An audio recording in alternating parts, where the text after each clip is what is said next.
kita, nagpuyo na kita sa mga katapusan, mga adlaw. Gusto sa mo nga hapit na mubalik ang atong Ginoo, Jesus Christ. Isa, hanya kami, marong pagsayaw sa may balita, may tungod sa atong Diyos, Jesus Christ. Jesus lamang Ginoo, may tuon ang makaluwas kanato. So, si Iso Kristo mao ang ipadala sa Diyos nga itawag nga madluluwas sa kalibutan. Kay sumala sa ingong sa kasulatan, Juan Kapitulo 3, versikulo 16-17, ang pulong sa Diyos sa ingod. Kay gihigugma pag-ayo sa Diyos ang kalibutan, ug tungod dili gihatag niya ang buktong anak, aron ang tanan nga mutuo kaniya dili malaglag, kundi makabato niyoon sa kinabuhi gayon. Kay wala ipadala sa Diyos ang iyang anak nga sa kalibutan aron pagsilot, kundi aron pagluwas niya. Mga igsoon, si Jesus Christ, Diyos siya nga Espiritu. Diyos siya nga Espiritu, ug nanaog siya gikan sa langit, ug niani sa kalibutan. Nagpakatao siya dinhi sa kalibutan, inaagi siya tawhanong inaat nga ginganlag Maria. Si Maria, usa ka tao sama kanato. Tao siya sama kanato. Usa siya kabatan o babae nga putli o kasing-kasing. Ug nagtuman sa mga tugo sa Diyos, ug nagpatutusad siya pagtahot o kahatlok sa Diyos. Ug usa-usap siya ka batan o babae nga ulay. Mabot pasabot nga wala pa siya makasilati sa pagpakikinawas sa usa ka lalaki. Sa laslot nga pagkasulti, ang ulay, buot pasabot sa English pa, virgin. Mula nga ipili siya sa Diyos o pinaagi sa Espiritu Santo, nagsabat si Maria kang Isus o iyang gipanganak. Mula nga si Jesus Christ na tao din sa kalibutan, nagbatong sa tawhanong lawas, tawhanong kinaiya sama kanato. Apat, ang tibok na pagka-Diyos, anak ng Isus, siya pagkatawhanon. Tao siya, apat Diyos siya.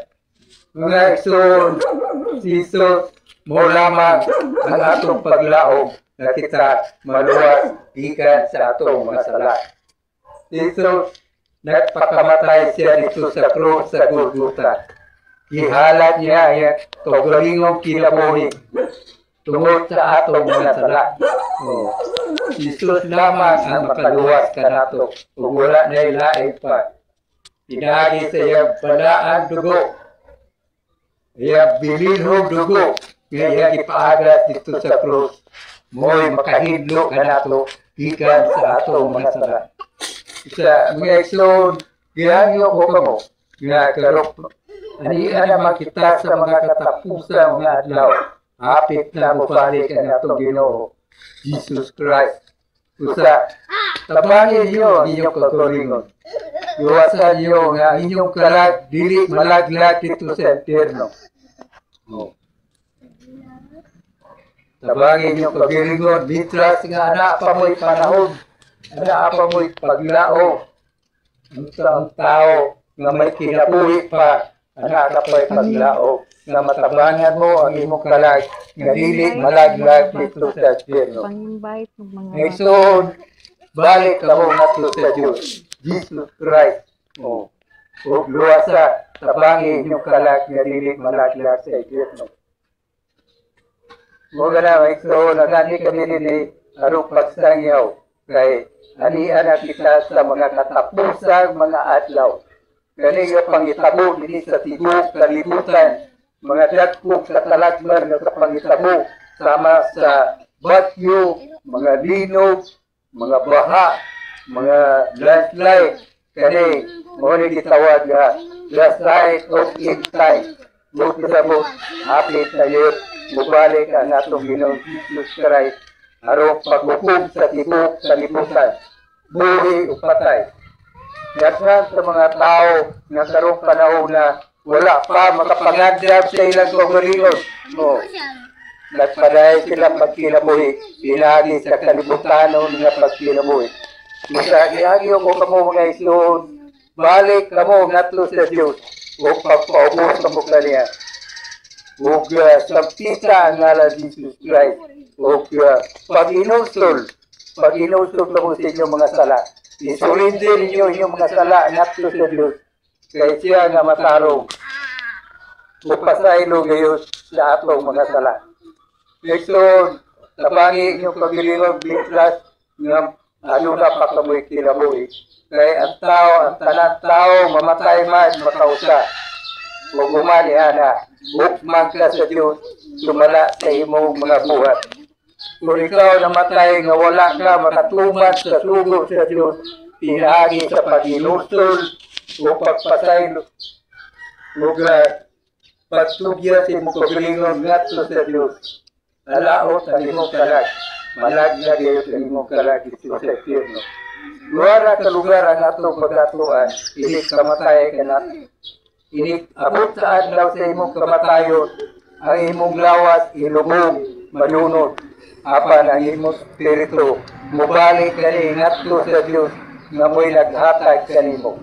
Kung namatay ka, na wala ka makainusul, wala ka magpabunyag sa ngalan ni Kristo, alaot ang imong kalag, kay malaglag kini sa impyerno. Kay lumala sa kasulatan, si Jesus nanaaw gikan sa langit, aron pagluwas kanato gikan sa ato mga sala. May sun, balik kamo ngatlo sa Dios, ug pagpaubos kamo kaniya, ug sampita yang ngalan, ug pag-apo kamo, ug kinasingkasing nga pag-inusol. Kaya ang tao nga kinasingkasing nga pag-inusol, muhilak siya.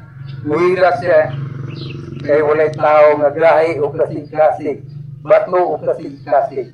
Musa, panayo kapagpasaylo ngatlo sa Ginoo.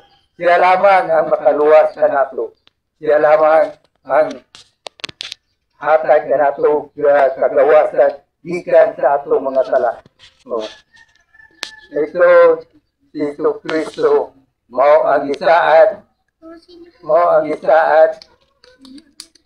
na magluwas sa kalibutan.